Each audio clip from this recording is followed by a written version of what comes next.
ఓం శాంతి. ఈరోజు సెప్టెంబర్ 5వ తేదీ 2025.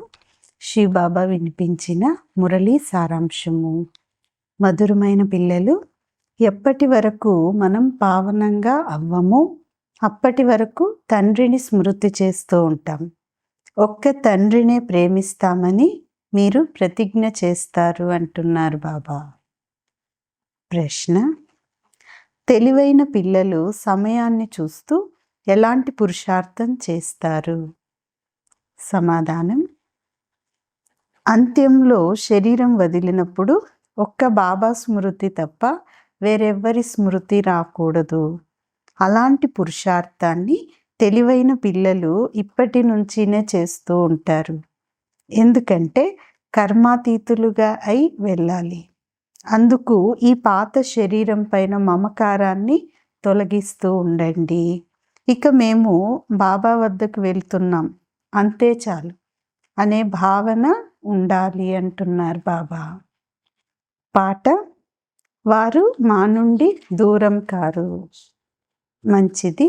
మధురాతి మధురమైన అపురూపమైన పిల్లలకు తల్లి, తండ్రి, బాప్దాదాల యొక్క ప్రియ స్మృతులు మరియు గుడ్ మార్నింగ్.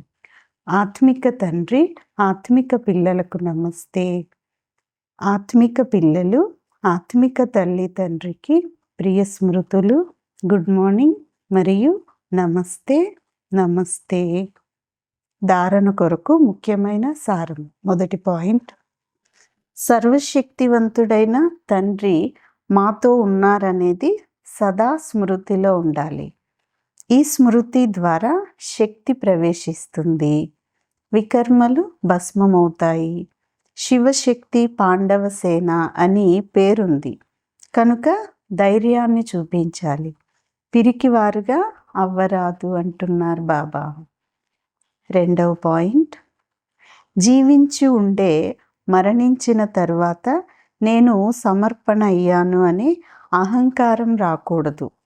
సమర్పణ అయి పుణ్య ఆత్మలుగా అయి ఇతరులను తయారు చేయాలి. ఇందులోనే లాభం ఉంది అంటున్నారు బాబా. ఈరోజు వరదానం: నిర్విఘ్న స్థితి ద్వారా సొంత పునాదిని శక్తివంతంగా అంటే గట్టిగా చేసుకునేవారు పాస్వితానర్ భవ. వరదానం యొక్క వివరణ: ఏ పిల్లలైతే చాలా కాలం నుండి నిర్విఘ్న స్థితి యొక్క అనుభవీలుగా ఉంటారో వారి పునాది గట్టిగా అంటే శక్తిశాలిగా ఉన్న కారణంగా స్వయం కూడా శక్తిశాలిగా ఉంటారు. అంతేకాక ఇతరులను కూడా శక్తిశాలిగా చేస్తారు. చాలా కాలం యొక్క శక్తిశాలి నిర్విఘ్న ఆత్మ చివరిలో కూడా నిర్విఘ్నంగా అయి పాస్వితానర్గా అయిపోతుంది, లేక ఫస్ట్ డివిజన్లోకి వస్తుంది.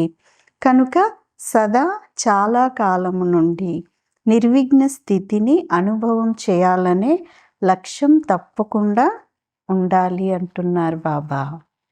స్లోగన్: ప్రతి ఆత్మ పట్ల సదా ఉపకారము అనగా శుభకామన ఉంచుకుంటే స్వతహాగా ఆశీర్వాదాలు ప్రాప్తిస్తాయి అంటున్నారు బాబా.